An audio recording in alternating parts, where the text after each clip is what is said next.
Nectar devotion, of course, Bhaktivinoda Sindhu, there Rupa Goswami does list the aparats. И в Нектаре преданности или в Бхактивиданте Синдху аппаратхи перечисляются. But he doesn't go into detail about that. Но там он не вдается в детали. And in Chaitanya Charitamrita, there's a reference to namavas and namaparad and pure chanting. А в Чайтанья Чаритамрите есть указание на намабхасу, намапарадху и шудханаму. But these are not described in much detail. Но в больших деталях все это не описывается.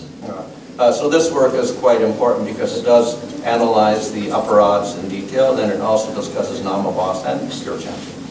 В этой книге Харинама Чинтамани здесь описываются в деталях и оскорбления, и также стадия намабхасы. So, of course, we know that chanting is our main process. И мы знаем, что воспевание – это наш главный процесс. It is the yuga dharma. Это является юга-дхармой. Not only the yuga dharma, it is very special. Не только юга-дхарма, но это нечто особенное. There's a yuga dharma 1,000 times in the day of Brahma. Это та юга-дхарма, которая происходит один раз в 1000, 1,000 times there's a Sankirtan Yuga Dharma in the day of Brahma. В один день Брахмы такая особенная есть юга-дхарма. But only once in the day of Brahma we get an appearance of Krishna and appearance of Lord Chaitanya. Потому что только один раз в день Брахмы приходит Господь Кришна и Господь Чайтанья. So the Yuga Dharma for our particular Kali Yuga is not just the Yuga Dharma chanting, it's chanting Krishna's name. И поэтому юга-дхарма для нашей конкретной эпохи, она отличается от юга-дхарм, которые проходят другую кали-югу. And of course the special mission of Lord Chaitanya was to reveal Radha Krishna, Radha Krishna. И в действительности особая миссия Господа Чайтаньи – это раскрыть нам Радху и Кришну. So this is a very special chanting of the holy name. Поэтому у нас очень особенное воспевание святых имен. So anyway, this is our main part of our sadhana, chanting of the holy И name. воспевание святых имен является главной частью нашей садханы. And therefore it's also important that we do it properly. И поэтому очень важно, чтобы мы делали это правильно. Now the holy name, of course, is very flexible. И, конечно, святое имя, оно очень изменчиво. You can chant it in any way, and it has some effect. И можно ее повторять по-разному и какой-то эффект получать. But to get the best effect, you have to chant it in a certain way. Но если вы хотите обрести самый лучший результат, то нужно повторять определенным образом. Just like in taking a medicine, you can take the medicine and get some effect, but if you follow exactly the prescription according to the doctor says, you get the best effect. Даже, например, если вы принимаете какие-то лекарства, можно их принимать хоть как, и какой-то эффект все равно будет. Но если принимать лекарства, строго следуя наставлениям врача, то будет самый лучший результат. So this work actually tells us how to chant the most effective way.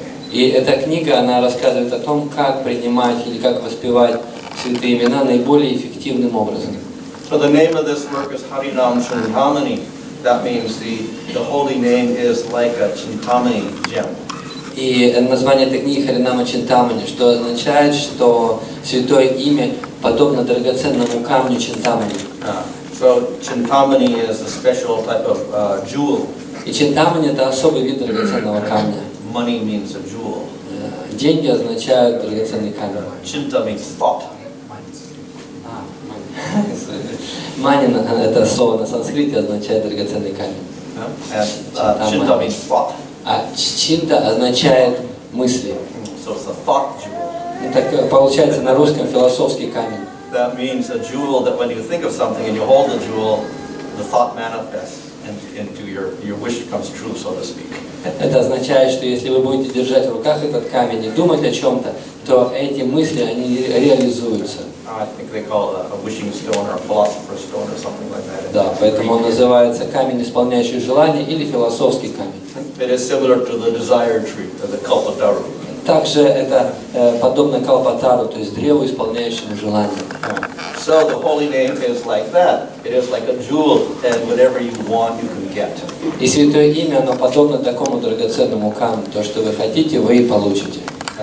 So this name, of course, also has a scriptural reference. И также у этого имени есть указания в шастрах на So него. there is a verse in the Padma Purana. В Падма Пуране есть такой стих. And there it talks about Krishna being Chintamani, and the name also being non-different from Krishna. И там говорится о том, что Кришна является Чинтамани, а святое имя, оно не отлично от Кришны. However, the normal Chintamani stone is actually material. Но в действительности обычный камень Чинтамани – это материальный камень. So when we talk about Krishna being a Chintamani stone, it's different, it's special. И поэтому, когда мы говорим о том, что Кришна является камнем Чинтамани, то мы имеем в виду нечто другое. So Krishna also fulfills all your desires, but it's not material. Кришна также исполняет все ваши желания, но не материальные. So Krishna is filled with, he is a conscious entity, he's not an inert entity like a stone, and he is full of rasa. Это Кришна, это не просто безжизненный камень, он обладает сознанием, и он полон расы. Rasa is the cause of bliss. А раса является причиной блаженства. And that's called spiritual bliss. Имеется в виду духовного блаженства. In the material world, we also have rasa. В материальном мире у нас тоже есть раса. In fact, if we look at Rupa Goswami's work on rasa, we'll find a correspondence with material rasa that the material authors describe. В действительности, если мы посмотрим на книгу Рупы Госвами, то он там описывает духовные расы в аналогии с материальными расами. And just as we have rasas like material rasa and shanta rasa and rasa rasa and fear rasa and kama rasa and spiritual world, these exist in the material world also. И подобно тому, как есть разные виды расы, и шанта расы, и сакья расы, и раса страха, в материальном мире похожие же расы есть в духовном мире.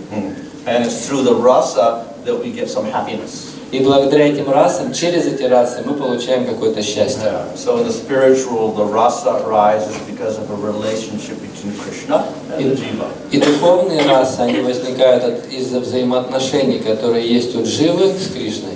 So it's a relationship of love. Итак, это отношение любви. So similarly, in the material world, we get happiness through a relationship. И также в материальном мире мы получаем счастье благодаря отношениям. With relationships of love. С отношениями любви. So that's why everybody in the material world is looking for relationships. Вот почему в материальном мире все ищут отношения. And that is why 99% of the people get married. И вот почему 99% людей, они женятся. They want an eternal relationship of happiness. Они хотят иметь вечное отношение счастья. So they try to get that rasa in the material world. И они пытаются найти эту расу в материальном мире. Unfortunately, the rasa of the material world is imperfect.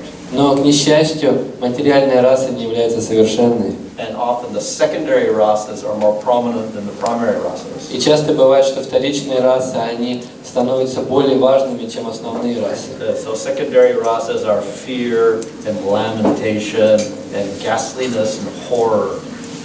Вторичные расы – это страх, переживания, ужас. So these often become predominant in the material world over the rasas like love.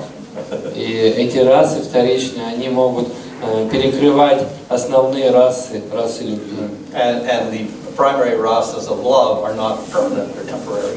И основные расы любви, они не являются вечными. And the object of rasa is imperfect. И объект этой расы, он несовершенен. There's never a perfect response from our object of love. И нет никогда совершенного ответа от нашего объекта любви. So we cannot get real satisfaction. Поэтому мы не можем получить настоящее удовлетворение. But in the material world, this is our attempt to get happiness through rasa. Но в материальном мире мы делаем такие усилия, попытки получить расу через отношения. So the origin of all rasa is Krishna. А источник всех рас – это Кришна. So in the Nectar devotion, the very first verse describes Krishna as Akila Rasamritamurti, the very incarnation of all rasas. И в Нектаре преданности описывается Кришна как тот, из кого исходят все расы. That means 5 primary rasas and 7 secondary rasas. Это означает все 5 основных рас и 7 вторичных рас, они все находятся в Кришне. And when these are manifested in Krishna, they produce the highest bliss. И когда они проявляются в Кришне, они производят высочайшее блаженство. But the bliss is not just Krishna. The rasa is because of Krishna and his devotee. Но раса проявляется не в одном Кришне самом по себе, Потому что существуют взаимоотношения между преданным и Кришной. Именно в этих взаимоотношениях проявляется раса. And so therefore Krishna is rasa. И поэтому Кришна является расой. And he is a conscious being. И он сознающее существо. It is not like getting a taste of mango juice or whatever. И это не тот вкус, который получается, если мы пьем сок манго. He is rasa with consciousness. То есть он раса, которая обладает сознанием. Chaitanya rasa. Читание раса. And he is vigraha. He has a form. И также он виграха, то есть у него есть форма. He is a person. Он личность. And of course he is he is complete, purna, and pure, and eternally liberated. Он полный, чистый и вечно свободный. So complete, of course, is any form of God is complete. Полный означает, что все формы Господа, они полны. Because there's only one God actually. Потому что в действительности есть только один Бог. He has many forms, they're all complete. У него есть много разных форм, и все они полны. But still Krishna is the most complete. Но все равно Кришна является самым полным. Because he manifests all the qualities, all the possible qualities that there are in God in full. Потому что он проявляет все качества, которые есть в Господе, в Боге, во всей полноте. So in that sense he is purna. И поэтому его называют Пурна. Of course, with any form of God, if we establish a relationship, we can get bliss. Конечно, если мы сможем развить отношения с любой формой Бога, то мы можем ощутить блаженство. Because the Lord in any form is not lacking. Потому что Господь в любой форме, Он не имеет каких-то недостатков. But the strength of the qualities manifests fully in Krishna. Но вся сила этих качеств полностью она проявляется в Кришне. So, the Lord is complete or purna, and He is pure. Итак, Господь полон, и также Он pure, чистый. So this means no material contamination. И это означает, что в нем нет материального осквернения. Not at all related to the material world and material gunas. Нет ничего, чтобы соотносилось с материальным миром или с гунами. Normally, we will think that because all the qualities we see here are material, therefore, if God has qualities, He must also be material. Обычно, поскольку мы видим качество в материальном мире, то мы начинаем думать, что если у Бога есть качества, то они тоже будут материальны. So if God has love, it must be like the material love, which is imperfect. И если у Бога есть любовь, то она такая же, как материальная любовь, значит, она несовершенная. But just the opposite. The Lord is always pure. He's always pure, Supreme Lord. Но как раз наоборот все происходит. Его любовь, она всегда чистая. Never any material contamination. И нет никакого материального осквернения. However, the Lord can appear within the material world. Однако Господь может появиться в материальном мире. He comes as avatar. Он приходит как аватар. And He comes to the holy name. И приходит как святое имя. And even though He is visible in the material world, and He acts like as if He's in the material world like a normal person, He is never contaminated. И хотя Он видимый в материальном мире, и Он действует как материальная личность в материальном мире, но Он не оскверняется. So, in this way, Krishna is a very special person, and He can fulfill all desires. И так Кришна является особой личностью, и Он может исполнить все желания. We have material desires, He У can нас fulfill есть those. материальные желания, Он может их исполнить. Desire for liberation, He can fulfill that. У нас могут быть желания об освобождении, Он может исполнить их. And desire for prema, He can fulfill that. И также есть желание према, и Он может исполнить их. And then in prema, we have all sorts of varieties of prema. И также есть разнообразные виды премы. And He can fulfill your desire in Shanta Rasa, Dasya Rasa, Sakti Rasa, Vatsalya Rasa, Amudaya Rasa. И Он может исполнить желания во всех 5 расах. Or combinations of these. Или в комбинациях этих рас. So the Lord can fulfill all desires, material and spiritual. Итак, Господь может исполнить все желания, как материальные, так и духовные. And the holy name is non-different from Krishna. Krishna's name and Krishna are non-different. И святое имя, оно не отлично от Кришны. So whatever is in Krishna is in the name. Поэтому все, что есть в Кришне, все есть в святом имени. So within the name, we have all the rasas, etc. Это значит, что в святом имени мы тоже имеем все расы и так далее. So by chanting the name, we can realize everything about Krishna. И когда мы повторяем святые имена, мы можем все понять о Кришне. So that is the speciality of Krishna's name. И вот такова особенность имени Кришны. Okay, so there's a little philosophical section. И далее идет философская часть. Or maybe not philosophical, theological section, perhaps. Даже лучше сказать теологическая секция, раздел. Some Russian, Ukrainian philosophers came to Chennai once. One devotee invited them. They came there, and then I gave them a talk on, гаудия philosophy. And finally, that's not philosophy, that's theology. Один раз украинских ученых пригласили, мы с ними разговаривали, я давал им эту философию, они сказали, нет, это не философия, это теология. So the peculiarity of Indian philosophy often is it's dependent on scripture. It's dependent on scripture. In India, the philosophy is everybody refers back to it because scripture says so. Therefore, it's like this. И так начинают думать, потому что индийская философия, она часто опирается на священные писания. So that's not acceptable in Western philosophy. И это не могут принять западные философы. Maybe in biblical philosophy that called theology, they do that, but not in regular philosophy. Может быть, библейские философы, они делают это, но это называется уже теософия. So we'll see throughout our scriptures, it said because it says here in the Vedas, it says here in the Bhagavad Gita, it says here in Mahabharata, therefore it's like this. So in that sense, it's all theological. Да, поэтому они называют это не философия, а теософия, потому что все время идут ссылки на Веды, на Бхагавад-гиту и так далее. Anyway, within the scriptures we have different types of information. И в наших писаниях есть разные виды информации. So for one information is like 10th canto Bhagavatam, where we get nice descriptions of Krishna and his pastimes. Например, в 10-й песне у нас есть важная информация о Кришне и его играх. Another is to describe the process. В других местах описывается процесс Bhakti. Процесс бхакти. And then other is to describe the ontology. А в других местах описывается то, что мы называем онтологией. That is what we accept as existing. Это говорится о том, что мы ожидаем как существующее. And other things are non-existing. А что-то другое не существует. So we accept Supreme Lord or Ishvara as one existing entity, and he's a supreme, independent, conscious entity. Итак, мы принимаем, что есть одно высшее, независимое существо Ишвара. He's a conscious entity. И он сознающее существо, He's independent. Независимое.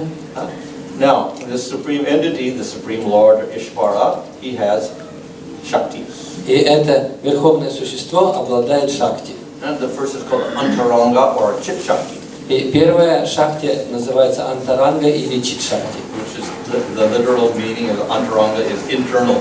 Антаранга буквально переводится как внутренняя. Chit Shakti means spiritual energy. А чит шакти означает духовная энергия. So through this energy we get a manifestation of the spiritual world, the names of the Lord, the forms of the Lord, the qualities of the Lord, the pastimes of the Lord, etc. И через эту антаранга или чит шакти он проявляет святое место, имя, форму, качество, лилу. And of course we also get rasa and bliss manifesting. И также проявляется раса и блаженство. So this is you can say the primary Shakti of the Supreme Lord. И мы можем назвать это основной, первой шакти Господа. And so because of this we have a whole spiritual world with Krishna and his pastimes. И благодаря этой энергии у нас есть духовный мир со всеми играми, которые там происходят. Then we get the Tatastha Shakti or the marginal energy, borderline.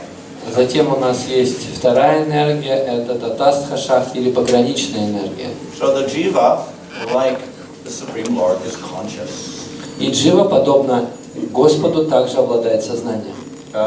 But unlike the Lord, he is not independent, he is dependent on the Lord. Но в отличие от Господа, она не является независимой, она сама зависит от Бога. And he's described as anu, a small particle. И она описывается как ану, маленькая частичка.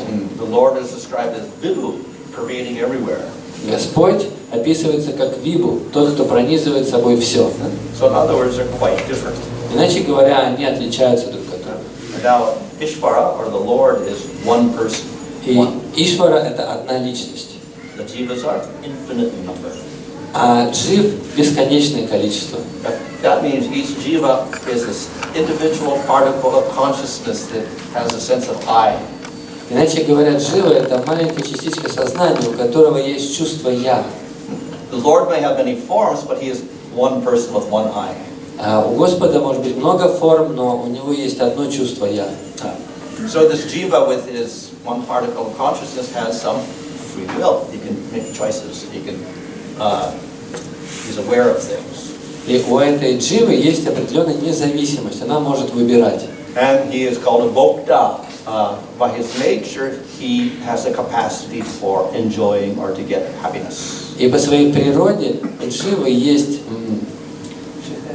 A capacity for happiness. у нее есть способность испытывать счастье. And for that reason, in the material world, every jiva is looking for happiness. И поэтому в материальном мире все живые существа, они ищут счастье. From the smallest bug to the greatest human being to the Devata, the Lord Brahma, everyone is trying to be happy. Самого маленького жучка и до полубогов, больших, включая Господа Браму, все ищут этого счастья. And that is because the jiva has this nature of trying to be happy. Это происходит потому, что у дживы есть такая природа, что она ищет счастье. And that is why in the spiritual world everybody's happy. И вот почему в духовном мире все счастливы. Because they eternally fulfilled their propensity for happiness. Потому что они навечно исполнили свое желание быть счастливыми. Okay, so that the jivas are called tatashta, or borderline, because they can exist in the material world or in the spiritual world. И джива называется татаска, то есть пограничная, потому что она может существовать и в духовном мире, и в материальном мире. Now, of course, the Lord can exist in the spiritual world and material world, but the Lord is never overcome by the material world. И, конечно, Господь тоже может существовать и в материальном, и в духовном мире, но в материальном мире Он не попадает под власть материи. But the jivas in the material world are completely covered by ignorance. Но джива, когда находится в материальном мире, она полностью попадает в невежество. They're contaminated by material bodies. Она оскверняется материальным телом. And they're subject to birth and death and karma. И она подвержена рождению, смерти и карме. So this is quite different from the Supreme Lord. И это отличается существенно от положения Господа. Okay, so that's second energy. Third energy is the Bahiranga Shakti. Итак, это была у нас вторая энергия, а теперь третья, Бахиранга Шакти. Bahiranga literally means external. И буквально это означает внешнее. This refers to material energy. Это относится к материальной энергии. It's called external because actually the Lord doesn't like to look at it. Она называется внешней, потому что Господь не любит на нее смотреть. Whereas the internal energy is intrinsic to the Lord's ananda in the spiritual world. А в то время как внутренняя энергия, она соответствует ананде, то есть блаженству Господа. So we often see the image of Mahavishnu lying down on the Karna ocean. What's he doing? He's sleeping. И у нас есть такой образ Махавишну возлежит в причинном океане, и что он делает? Он спит. He closes his eyes and the whole universe goes on and he's not really concerned with it. Он закрывает глаза, и из него исходят материальные вселенные, ему, собственно, до них дела нет. And what's he doing when he's closing his eyes? И что он делает, когда он закрывает глаза? He's enjoying internally with his, in the spiritual world, with his internal Shakti. Он наслаждается внутри себя, в духовном мире, своей внутренней энергией. So this external energy is Prakriti, and Prakriti expands, but only because of the Lord. И эта внешняя энергия, она развивается дальше только благодаря энергии Господа. It is dependent.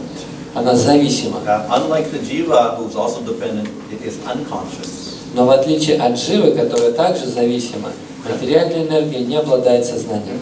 So only by the will of the Lord, Prakriti becomes activated and expands into universe and all the worlds and all the different 14 lokas. И только благодаря энергии Господа материальная энергия, она развивается и развивается до планетных систем, разных уровней и так далее. So the material elements provide places and bodies for the jivas. И материальная энергия, она дает эти элементы, тела для живых существ. And then the jivas, which are the tatastha shaktis, they can enjoy in the material world. И она дает возможность живе, татастха шакти, пограничной энергии, наслаждаться в материальном мире.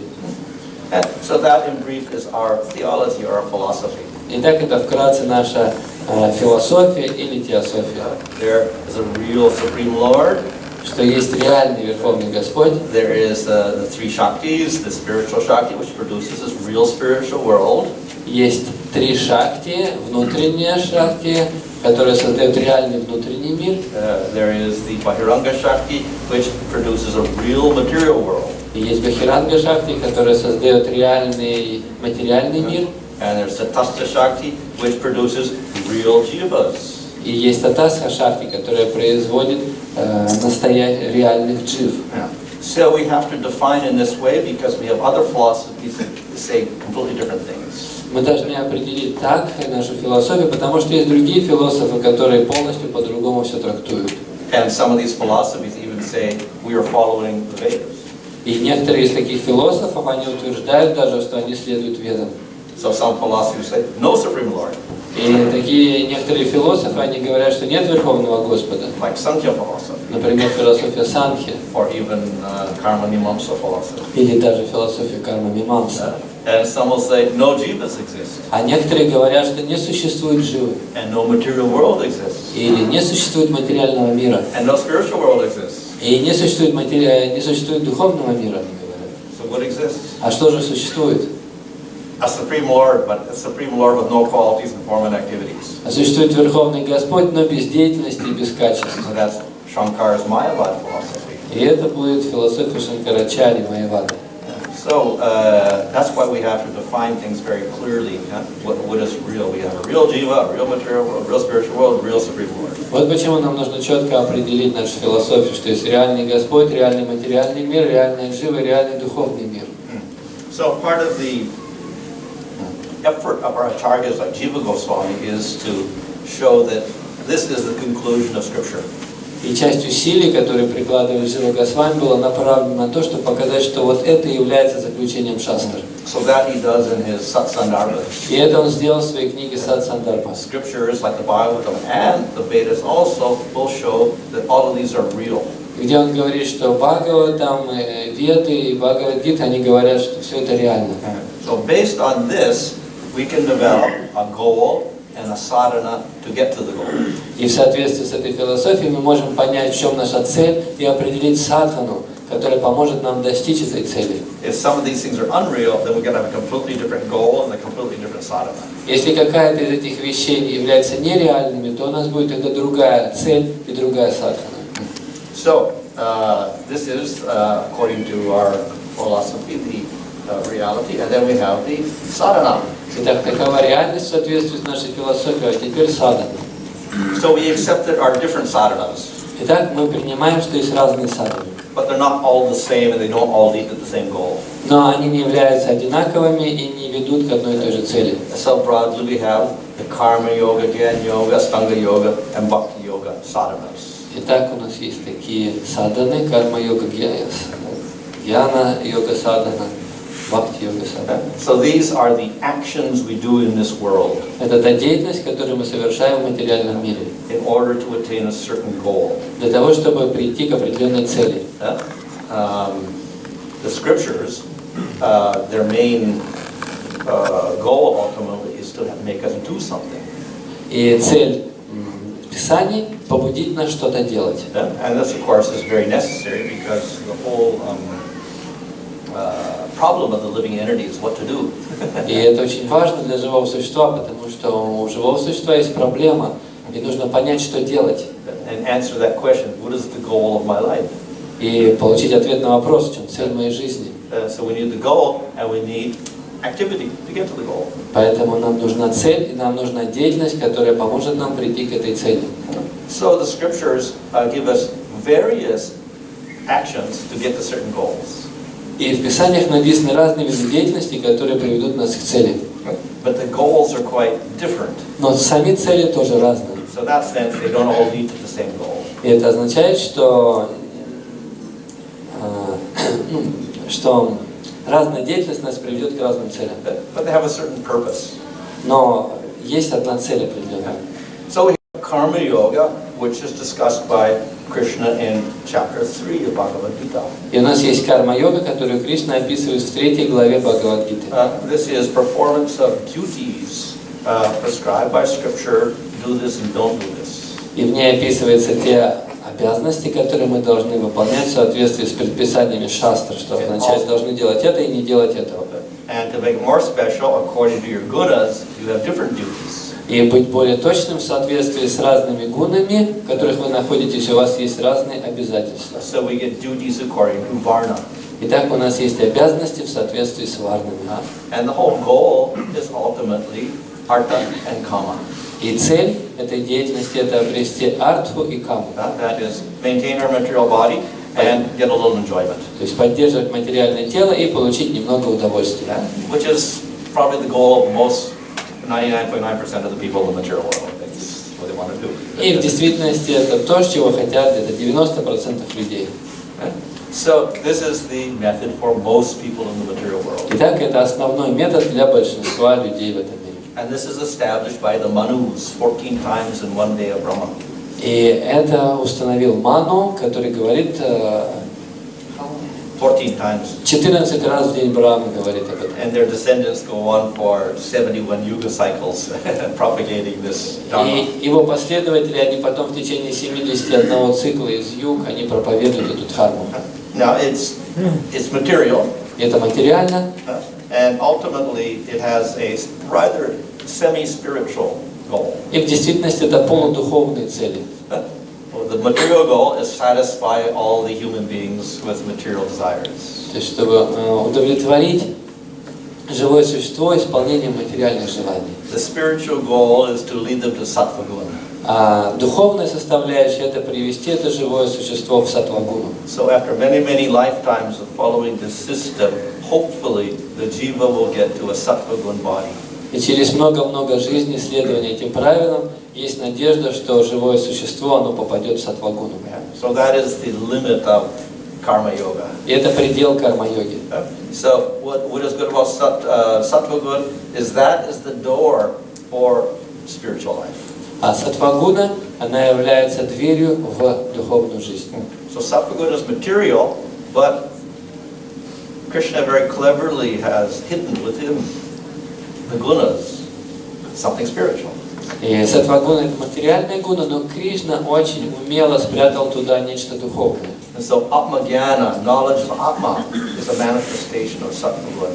И атма-гьяна, то есть знание о душе, оно находится в саттва-гуне. If we come to sattva guna, then we begin to think, actually, I don't think I'm the material body at all, it's something else. Если мы придем на уровень саттва-гуна, мы начинаем понимать и думать, что в действительности я не являюсь частью материального мира, я нечто другое. There must be some other goal than simply eating, sleeping, and mating and depending. И должна быть какая-то другая цель, я начинаю думать, а не только совокупление, еда, защита и So then we become qualified for jnana yoga. И тогда это уже будет квалификацией для гьяна-йоги. So this is an inquiry into who am I? What is my goal in life? Not anything material. И тогда начинаются вопросы, а кто же я тогда в действительности, если я не материальное тело? And of course, as the Brahma Sutras say, Tato Brahma Jigasa, now you inquire about Brahman. И в Брахма-сутре говорится, теперь ты начинаешь задавать вопросы о том, что есть Брахман. So Jnana Yoga is dedicated to inquiry about who am I, and they study the Upanishads and the Brahma Sutras. И в гьяна-йоге человек начинает задавать вопросы о том, кто я, и это описано в Упанишадах и в Брахма-сутрах. And they try to renounce everything. И эти люди, они пытаются отречься от всего. They live in a solitary place and they practice silence, mauna. Они живут в уединенном месте и практикуют мауну, то есть безмолвие. So it's largely, we can say, intellectual process. И это можно назвать интеллектуальным процессом. And its goal is mukti, liberation. И цель этого процесса – обрести мукти, освобождение. That is, through the process of jnana, we can ultimately destroy all of the bondage of karma until there's no more karma left. Then we can get rid of our material bodies, gross and subtle. Через процесс гьяны мы разрушаем всю карму и благодаря этому освобождаемся от материального тела. But it is difficult. It takes many lifetimes. Но это сложно и занимает много жизней. So the karma yoga, of course, is in Bhagavad Gita. Jnana yoga is also mentioned in Bhagavad Gita, chapter 4 and chapter 5. И карма-йога, она описана в Бхагавад-гите. Гьяна-йога также описана в 4 и 5 главах Бхагавад-гиты. And these, of course, have their precedence in the Vedas. We have the Karma Kanda section of the Vedas. И также об этом говорится и в Ведах, в Ригведе есть такой раздел. And then we have the Jnana Kanda section of the Vedas, the Upanishads. Есть карма, секция в Ведах, это в Ригведе, в Упанишадах есть секция, которая описывается гьяна-йога. So, in the Bhagavad Gita, in chapter 6, there Krishna says that yoga, Ashtanga yoga, is superior to jnana. В 6 главе Бхагавад-гиты Кришна говорит, что аштанга-йога, она выше, чем гьяна. And one reason is probably is a little more practical. И это говорит он потому, что она более практична. The goal is similar. Usually the yogi is striving for liberation also. Цель та же, обычно йоги стремятся к освобождению. But there's a practical process. Но в аштанга-йоге есть практический процесс. Not so much intellectual as a physical process. Она не так интеллектуальна, как... So we have asanas, etc., and then dhyana, and finally samadhi. И в аштанга-йоге у нас есть асаны, затем дьяна и затем самадхи. So when a person reaches samadhi, that means all the mental functions stop. That means that mind, intellect, and ego cease to function. И когда человек доходит до уровня самадхи, вся его ментальная деятельность останавливается. Это значит, что у него нет больше ни ложного эго, ни ума, ни разума. And so one realizes Atma. И тогда он понимает атму. And then one is freed from the material body. И тогда он освобождается от материального тела. So the jnana and yoga are aiming for liberation. Гьяна и йога, они нацелены на обретение освобождения. This is basically an understanding, a realization, not the body, I'm Atma. И это состоит в реализации того, что я атма, я не являюсь материальным телом. So in that sense, it's spiritual. И в этом смысле я духовен. And it's above the karma yoga.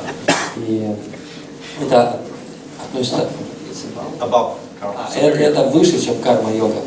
However, though it's spiritual, it's not completely spiritual. И хотя аштанга-йога или гьяна-йога, они духовны, но они не являются полностью духовными. We realize Atma, but we haven't realized Supreme Lord. Потому что мы понимаем атму, но мы не понимаем еще Верховного Господа. So the next process is bhakti. И поэтому следующий процесс это бхакти. In bhakti we have recognition of Supreme Lord as well as the jiva. И в бхакти мы понимаем и Верховного Господа, и также дживу. And what is the relationship? The jiva is dependent on the Lord.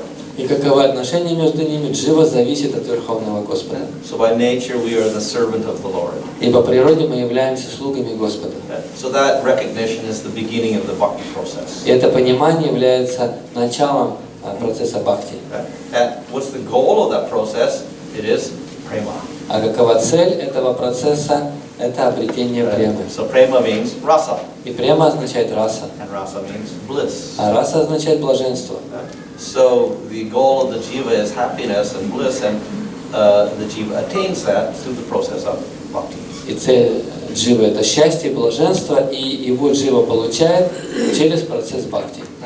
So each of these processes is incomplete except bhakti gives the final goal. И все предыдущие процессы, они несовершенны, за исключением бхакти, потому что бхакти приводит к заключительной цели. The other processes give one step like this. А другие процессы, они дают какие-то ступени на этом пути. So, all these processes are described as a gradual progression over many births. You do karma yoga, then you do jnana yoga, you do ashtanga yoga, then you can come to bhakti yoga. И все эти процессы, они требуют много жизни в карма-йоге, потом много жизни в гьяна-йоге, и в конце концов это приводит к бхакти-йоге. However, Krishna in Bhagavad Gita rejects that. Но однако Кришна в Бхагавад-гите отвергает это. Especially in Kali Yuga. Особенности в Кали-югу. It's too slow. Это слишком медленно. So it's better you just do bhakti. Поэтому лучше просто делай бхакти. But you have to be qualified for bhakti also. Но для бхакти тоже нужна квалификация. But interestingly, bhakti doesn't need such great qualification. Но интересно, что для бхакти не нужно такой большой квалификации. To get to jnana yoga and ashtanga yoga, you have to get to sattva gun first. Например, чтобы заниматься аштанга-йогой или гьяна-йогой, нужно уже находиться на уровне саттвы. and you can't get to sattva guna unless you do karma yoga. А вы не сможете попасть в саттву, если вы не занимаетесь карма-йогой. So those three processes are very closely linked together. Поэтому эти три процесса очень тесно связаны друг с другом. But bhakti is independent. Но бхакти независимо. It doesn't depend on gunas at all. You could be in tamaguna, rajaguna, or sattva guna, or no guna. Бхакти не зависит ни от какой гуны. Вы можете находиться в любой гуне, в саттве, в тамасе и в раджасе. So the qualification is faith. И квалификация для бхакти – это вера. And faith does not depend on what guna you're in. А вера не зависит от того, в какой вы гуне If находитесь. you're in sattva guna, does not mean you automatically develop faith in the Supreme Lord. You could become a mayavadi. Если вы, например, находитесь в саттва-гуне, это не означает, что у вас обязательно будет вера в Бога. Вы можете быть майявади. So, therefore, faith is the qualification, and simply by having the faith, we can begin the process of bhakti. Поэтому вера является той квалификацией, и обладая верой, мы можем начать процесс бхакти. We don't have to go through karma yoga, then do jnana yoga or ashtanga yoga. И нам не нужно проходить через карма-йогу, гьяна-йогу, аштанга-йогу. So, in that bhakti process, we develop. We do sadhana, and we come to the stage of bhava, and we come to the stage of prema. And this way, we end up in the spiritual world with the Lord. We do the process of bhakti, sadhana, bhava, prema, and we end up in the spiritual world. Итак, мы занимаемся бхакти, то есть Bhava, and then prema. да, то есть сначала садхана, потом бхава, и затем према, и достигаем до духовного мира. So the whole process of scripture is to get us out of this material world and to get us to the spiritual world. И этот процесс позволяет нам выйти из материального мира и прийти в духовный мир. Because that's where we get the bliss. Потому что именно там мы обретаем блаженство. If we do the jnana process, we make it out of the material world, but we don't get to the spiritual world. Если мы только процесс гьяны совершаем, то мы выходим из материального мира, но не попадаем в духовный. So it's blissful in the sense we don't have any more karma, we don't have any more birth and death. И там есть блаженство, но оно в том смысле, что больше не будет ни рождения, ни смерти. But it's not blissful because we don't have rasa. Но блаженства там нет настоящего, поскольку там нет расы. There's no relationship with anything. Потому что там нет отношений ни с кем и ни с чем. So, therefore, the whole idea of the scripture is to give us the ultimate bliss in the spiritual world. Поэтому идея шастры дать нам блаженство в духовном мире. Okay, so the whole purpose of all of this description is to show where the holy name is located. So, holy name is located within the process of bhakti. И все это описание, которое мы говорили, для того, чтобы показать, какое место занимает в нем Святое Имя. Святое Имя находится внутри бхакти. We see here that the process of bhakti, once we get faith, it continues and continues and continues, and it's always bhakti. It doesn't change into something else. И мы видим, что процесс бхакти, он начинается с веры и развивается, но это все находится в бхакти, он никуда не уходит в другое место. So we never give up the process of bhakti. Поэтому мы никогда не оставляем процесс бхакти. If we perfect karma yoga, we give up karma yoga, we go to jnana yoga. А в то время как мы занимаемся карма-йогой, затем мы оставляем карма-йогу и переходим к гьяна-йоге. If we do jnana yoga, we get moksha, we give up jnana yoga. А когда мы в гьяна-йоге занимаемся, обретаем мокшу, то мы оставляем гьяна-йогу. But the process of bhakti is never given up. Но процесс бхакти, он никогда не оставляется. So we do it as sadhana, and when we get perfection, we also do bhakti. Поэтому мы делаем садану, и также, когда мы достигаем совершенства, мы продолжаем совершать бхакти. So within bhakti, as I said, we emphasize the holy name as the main process. И внутри бхакти, как я уже говорил, мы подчеркиваем, что Святое Имя – это основа процесса. So that process of bhakti is in sadhana, it's in bhava, it's in prema, it's in the spiritual world. Итак, процесс бхакти такой, что сначала садана, потом бхава, потом према и духовный мир. All of these processes are eternal. И все эти процессы, они вечны. Why? Because actually they're part of the Supreme Lord. Почему так? Потому что они являются частью Верховного Господа. The other processes actually arise from the gunas. А другие процессы, они возникают от гун. So karma yoga is rajagun and tamagun, and jnana yoga, stanga yoga are sattvagun. Например, карма-йога это возникает из тамагуны и раджагуны, а гьяна-йога и аштанга-йога из саттвагуны. Bhakti yoga is nirguna. А бхакти-йога это ниргуна. It is part of the Lord's Swarup Shakti. Это часть Сварупа Шакти That Господа. means it's internal energy. Означает, что она принадлежит внутренней энергии Господа. So it is quite different from the other sadhanas. И поэтому она отличается от других видов садханы. So Krishna says, reject these other sadhanas, gradual process, and just do bhakti yoga. И поэтому Кришна говорит, оставь все другие виды садханы и занимайся просто бхакти-йогой. And of course, Lord Chaitanya says, just chant the holy name. И Господь Чайтанья просто говорит, повторяй святое имя. So therefore, the name actually is very, very special. It is not part of the material world. Поэтому имя это особенное, она не является частью материального мира.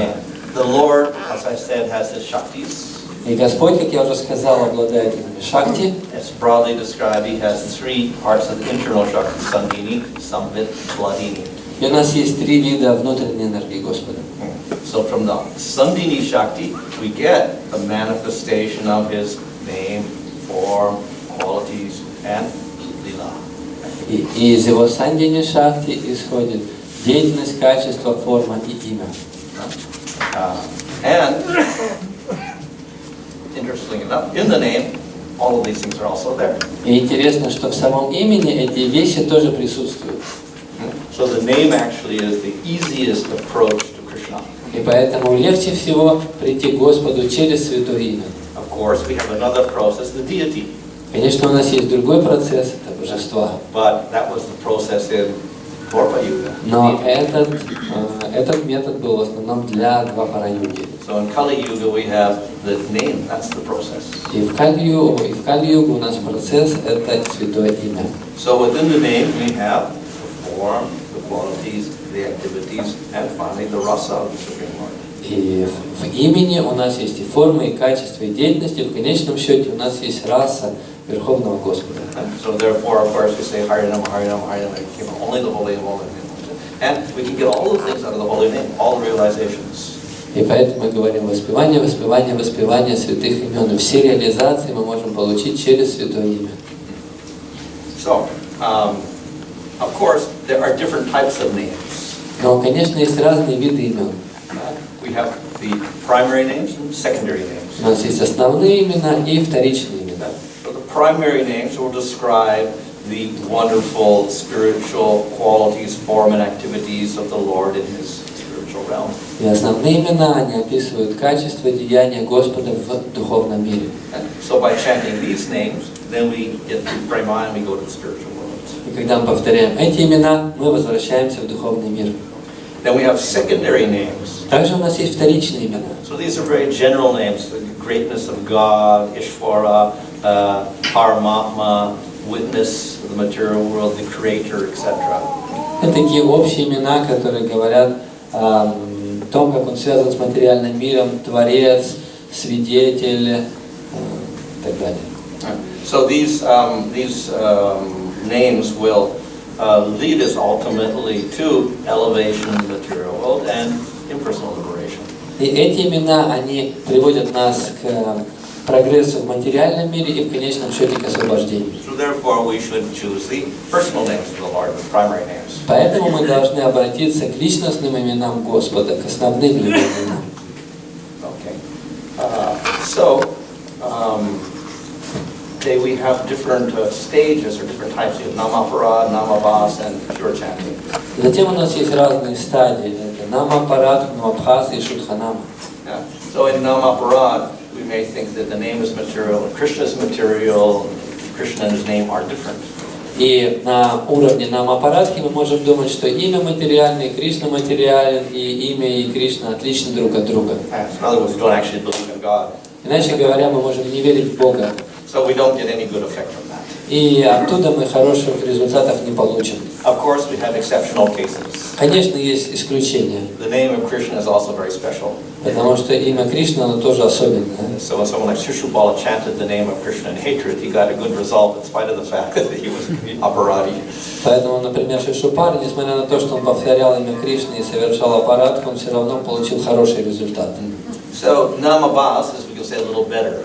И мы можем сказать, что Намабхас это немного лучше. We may be offensive, but it's ignorant offense. Мы можем совершать какие-то оскорбления, но эти оскорбления в невежестве. We don't have hatred of the Lord as such. Мы как такового Господа не ненавидим. So we may chant that accidentally or whatever. И мы можем повторять так случайно как-то. And we may also chant with impurities, with material desires. И также мы можем повторять нечисто, то есть с материальными желаниями. So such chanting without aparad, but without purity, is we get slow purification. И вот такое воспевание без аппаратов, но и без чистых. Impure, yeah. But we have desires. Но с материальными желаниями это является нам абхасой, и оно медленно приходит к развитию. Ultimately, we can get up to liberation that way. И таким образом мы в конце концов придем к освобождению. So pure chanting means we chant with proper knowledge and with purity. А чистое воспевание означает мы с чистотой воспеваем и обладая знанием. This is the type of chanting that will lead to prema. И вот такой вид воспевания он ведет к преме. So therefore, we have, if we're in namabhas, we actually have to get to pure chanting, Sudhanam. И поэтому, если мы находимся на уровне намабхасы, нам нужно перейти в уровень шудханам или чистого воспевания, If we want to get to prema. если мы хотим обрести прему. This is another classification of chanting the holy name found in the Chaitanya Charitamrita. Это еще одно определение воспевания, которое мы находим в Читанье Чаритамрите. Lord Chaitanya was residing in Puri. Господь Чайтанья, он жил в Пури. Every year, the people from Navadvip would come down and stay with Lord Chaitanya for about 4 months. И каждый год приходили к нему преданные, и они жили несколько месяцев вместе с ним в Пури. So one year, they asked Lord Chaitanya, who was a Vaishnava? И как-то раз они спросили у Господа Чайтаньи, кто такой Вайшнав? And Lord Chaitanya said, anyone who chants the holy name once is a Vaishnava. И Господь Чайтанья ответил, любой, кто хоть однажды повторил святое имя, является Вайшнавом. So when they heard that, they were rather puzzled and astonished. И это было удивительно, всех озадачило. But they didn't say anything, they remained silent. Но они ничего не спросили у Господа и молчали. So they went back to Bengal and they began discussing among themselves, what does Lord Chaitanya mean? Anyone who chants once is a Vaishnava? Они вернулись обратно в Бенгалию и между собой начали обсуждать, что же имеет в виду Господь Чайтанья, что кто хоть однажды повторил святое имя, он является Вайшнавом. So the next year again they went to Puri and they asked Lord Chaitanya the same question, who's a Vaishnava? И тогда на второй год они снова пришли в Пури и спросили у Господа Чайтаньи, кто же такой Вайшнав? And then Lord Chaitanya, anyone who chants continuously, he's a Vaishnava. И тогда уже Господь Чайтанья им сказал, тот, кто повторяет святое имя постоянно, он является Вайшнавом. So they were very happy when they heard that. И они были счастливы, когда услышали это. So they went back to Bengal, but then they thought, why did he say anyone who chants once is a Vaishnava, and now he's saying something different? Но когда они вернулись в Бенгалию, они начали думать, почему вначале он сказал, что тот, кто хоть однажды повторил, а теперь тот, кто повторяет постоянно. So the next year again they went and they said, who's a Vaishnava? И поэтому в следующий раз они вновь пришли в Пури и спросили, кто такой Вайшнав. And then the Lord said, anyone who chants and makes other people into Vaishnavas, he's a Vaishnava. И Господь Чайтанья в тот раз ответил, любой, кто повторяет святые имена и делает другими повторяющими имена, вот он является Вайшнавом. So then they understood that Lord Chaitanya was actually describing 3 types of people. И тогда они поняли, что Господь Чайтанья описывает 3 вида людей.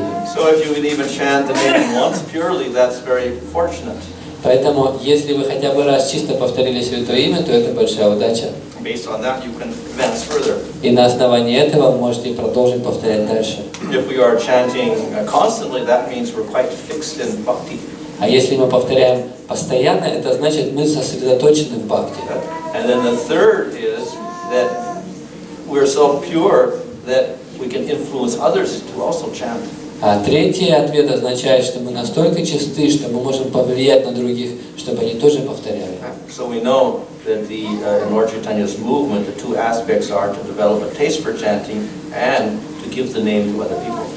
И мы знаем, что в движении Господа Чайтаньи нам нужно обрести самим вкус к святому имени и побуждать других к воспеванию святых имен. So that last part of giving compassion to other people, Jivedoya, is expressed in that third answer that Lord Chaitanya gave. И поэтому в третьем ответе Господь Чайтанья говорит о дживадое, то есть сострадании к другим живым существам, когда мы вдохновляем их воспевать святые имена. In any case, all this pure chanting.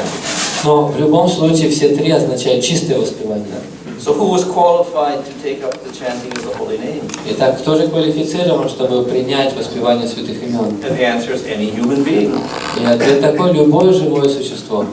However, Любое существо в человеческой форме жизни. generally we say a serious practitioner of the holy name must have faith. Но также мы говорим, что для того, чтобы практиковать серьезно, практикующий должен обладать верой.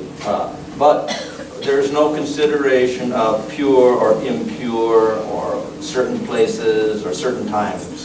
Но нету такого понятия, как чистое место или нечистое место, или какое-то различие по времени. The holy name is very powerful and we don't have to consider these things. Святое имя настолько могущественно, что это не принимается в рассмотрение. But if we want to get the best effect, we have to consider certain things. Но если мы хотим получить максимальный эффект, нам нужно рассмотреть, принимать во внимание следующие вещи. So we should choose the primary names rather than secondary names. Так мы должны выбрать основные имена, а не вторичные. And we have to come to Sudanam to get to Prema. Также мы должны дойти до уровня Шудханамы, чтобы обрести прему. And to do that we need knowledge and we have to get association. Также мы должны обладать знаниями и иметь общение. And we should constantly chant. We have determination to continue the process at all times. И также мы должны постоянно воспевать, у нас должна быть решимость продолжать совершать этот процесс. And we should be willing to give up activities which are unfavorable for our spiritual development. И также мы должны хотеть оставить ту деятельность, которая неблагоприятна для нашего преданного служения. And we accept those things which are favorable. И принять те вещи, которые благоприятны. So with those basic principles, then we chant, we get to Prema. И когда мы, учитывая вот эти моменты, повторяем святые имена, мы обретем прему. Okay. Any questions? Есть ли вопросы?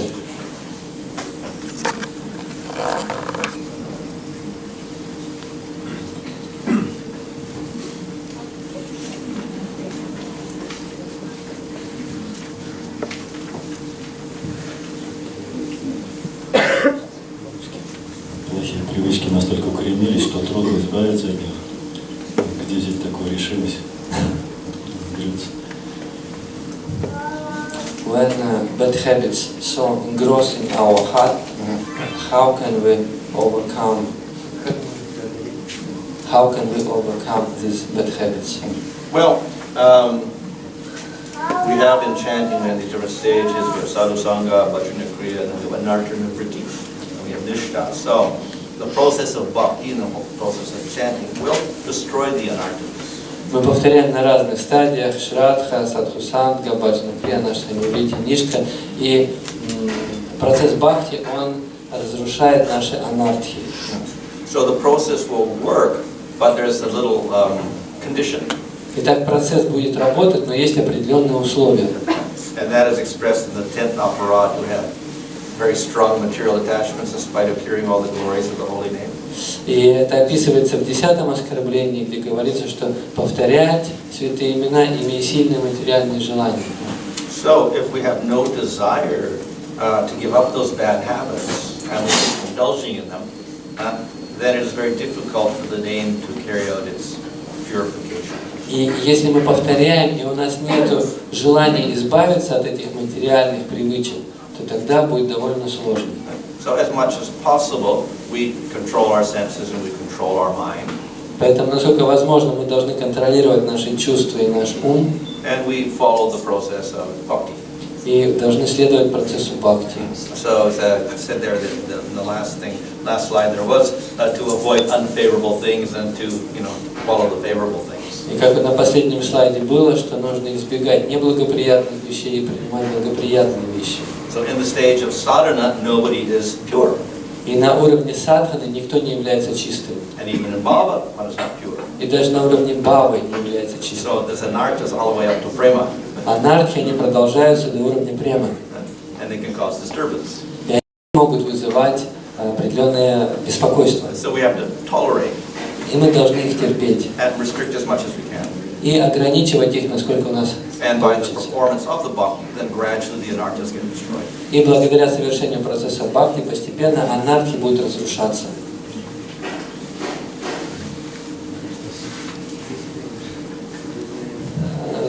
This names like Nrisimhadev, Ramachandra, primary names? Yeah, they're primary names. And they indicate the particular form of the Lord, etc. То есть имена Рамачандры и Нрисимхадева — это основные имена, они показывают форму Господа.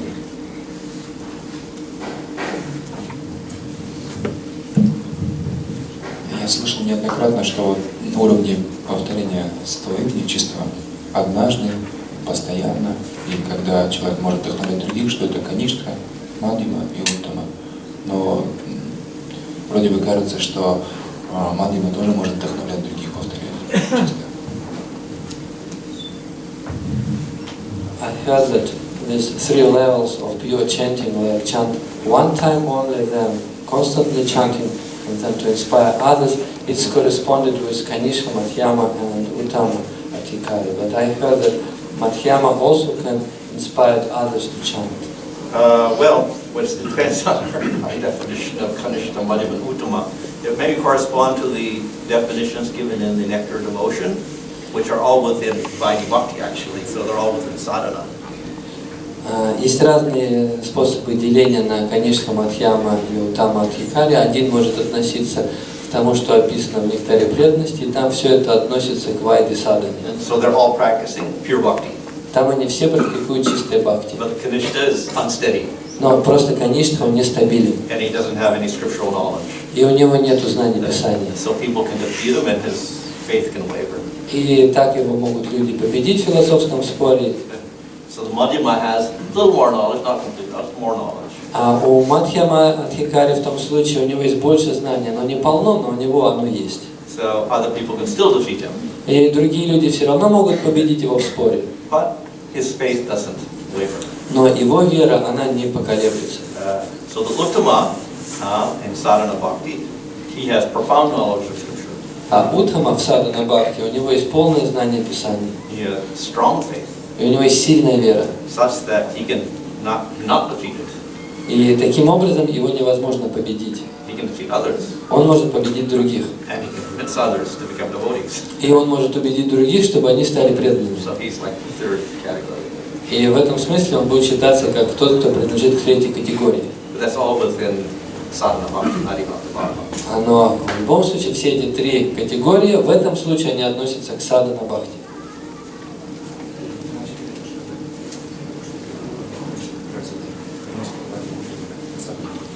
Does it mean that all these levels of chanting also inside of in the sadhana bhakti? Well, it's not specified in Chaitanya Charitamrita one or the other, but obviously it could be within sadhana bhakti. В читании Чаритамрити не описывается, куда это относится, такое деление, но это может быть относится к садхана бхакти. And we see in Madhurya Kadamani that Vishnu Chakravarti indicates that generally it's the Madhyama Adhikari who does preaching work. В Мадхурья Кадамбини Вишванатха Чакраварти Такур описывает Мадхьяма Адхикари как того, кто совершает проповедническую деятельность. So he sees differences between people and he avoids the dealings and preaches to the favorable people. И таким образом он делает различия между невинными, между демоничными людьми, между преданными. Uttama Bhakta doesn't see any difference and doesn't preach. А Уттама Бхакта, он таких разделений не видит и поэтому не проповедует. Everybody's a devotee. Для него все являются преданными.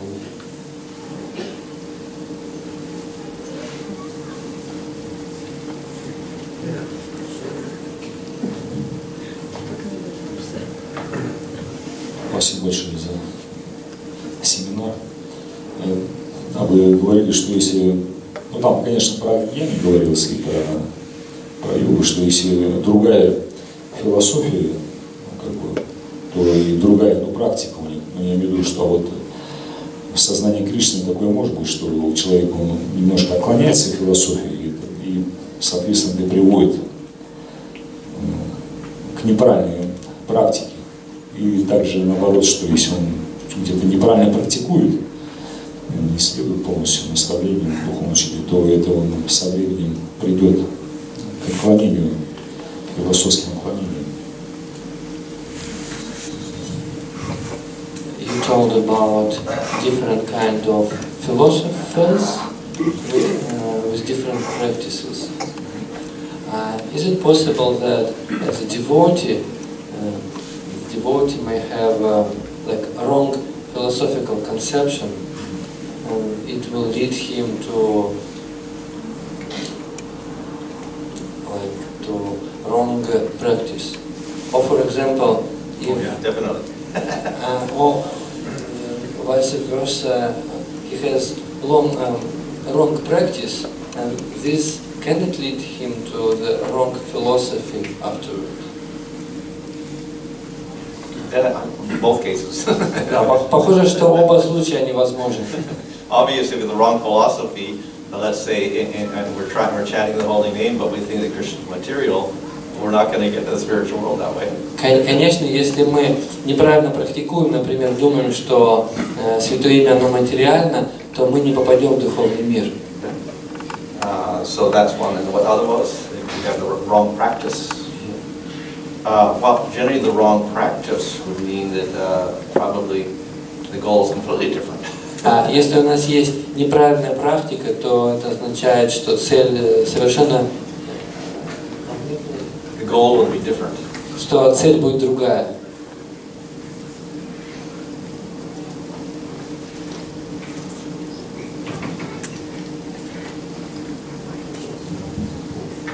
What does it mean that the jiva comes from Tatastha Shakti? It's figurative. It's in other words, the jiva is eternal, so it's no creation of a jiva. Что значит джива исходит из Татастха Шакти? Это образное название, потому что джива никогда не создается, она вечна. So often we say that we say Prakriti is eternal. Мы также говорим, что Пракрити она вечна. We may say everything comes from the Supreme Lord.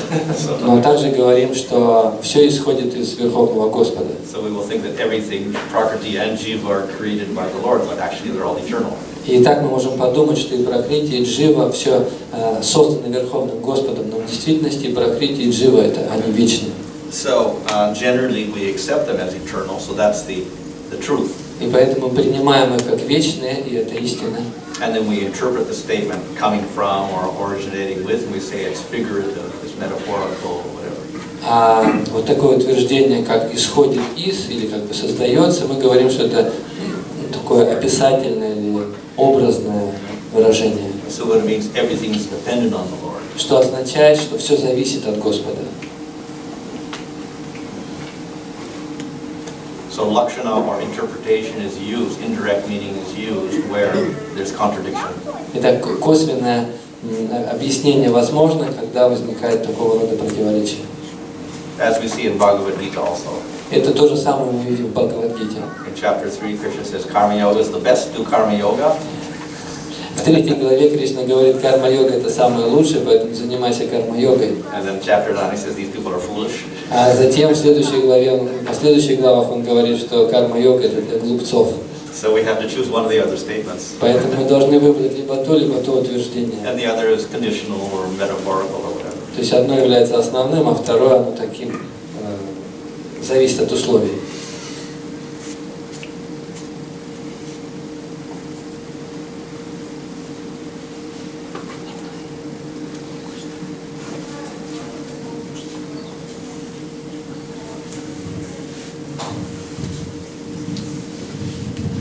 Харе Кришна. Там была таблица, написано было карма-йога, гьяна-йога, дхьяна-йога и бхакти-йога. Но говорится о том, что люди занимались кармакандой. Чем тогда кармаканда от карма-йоги отличается? Karmakanda is actually a section of the Vedas. Кармаканда в действительности это часть секция Вед. That is the Brahmanas and Aranyakas. Это относится к браманам и араньякам.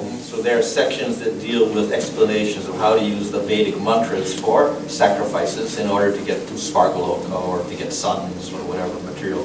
Где описано, как нужно действовать, какие мантры произносить и как для того, чтобы попасть на Сваргалоку. So it's material. Или получить сыновей, каких-то детей. И это ставит перед собой материальные цели. So karma yoga is a process. А карма-йога это процесс. So it will include the sacrifices and things of the Karmakanda section. Она включает в себя также этот раздел кармаканда, то есть разные ритуалы, But it жертвоприношения. also includes the whole varnashram concept of rules and regulations to elevate you to the gunas.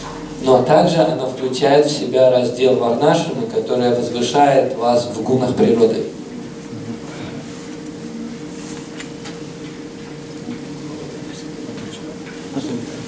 Скажите, пожалуйста, вы сказали, что вера является квалификацией бхакти. И можете ли вы сказать, как формируется тогда вера? You told that the faith is a needed qualification for bhakti. Yeah. How can we create this faith? How to get faith? Yeah. How to get faith? So generally it is accidental. Обычно это случайно. Because we don't have any conviction, we'll avoid doing devotional acts. We won't do them. If we don't have any faith, we won't do anything devotional. Потому что если у нас нет веры, то мы будем избегать практики бхакти, поскольку мы не верим в нее. So it depends on accidental mercy from devotees. Поэтому все зависит от случайной милости преданных. We may hear the holy name, we may get some prasadam, we may get a book and see a picture of Krishna or whatever like that. And that's accidental because we don't want it, that somebody just reveals it to us. Мы можем услышать святое имя или увидеть книгу, какое-то изображение, или кто-то может дать нам просад, и все будет являться случайным для нас, потому что мы этого не хотим, мы не стремимся к этому. So that accidental event it influences the atma. И это случайное действие, оно влияет на атму. Makes it a little favorable. И делает его более расположенным чуть-чуть.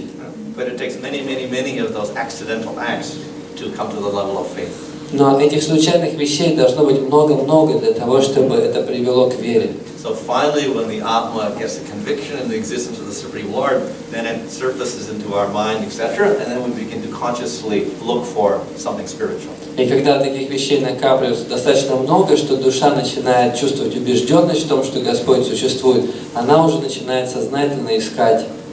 So therefore, it takes a lot of accidental, agyata sukriti, to come to the level of faith. Поэтому таких случайных вещей должно быть достаточно много, чтобы прийти к этому уровню веры. Это называется агьята сукрити. And in rare cases, of course, it may be a sudden development of faith due to a strong devotee influence. Но иногда бывает резкий приход к вере благодаря влиянию какого-то преданного.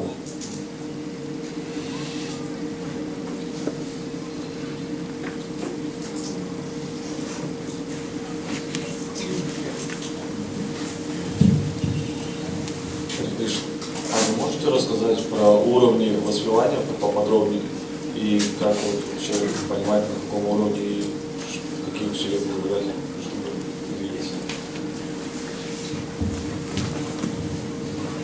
Can you tell us about different levels of chanting and what should we do in order to develop our chanting? Levels, in what sense? Какие уровни? Oh, well, that's tomorrow's thing. Это будет завтра, о том, как от Намабхасы перейти к Шудханаме. It's like a pure bhakti. We have the definition of uttama bhakti and nectar devotion. Это так же, как и чистое преданное служение. У нас есть определение уттама бхакти в нектаре преданности. So we should actually begin our whole process of bhakti with that. И мы с этого должны начать наш процесс преданного служения. So similarly, we should begin our chanting in the same way. И также мы должны начать наше воспевание. And it requires some knowledge and some certain aspects of conduct. Для этого нам нужно определенные знания и знания о том, как вести себя.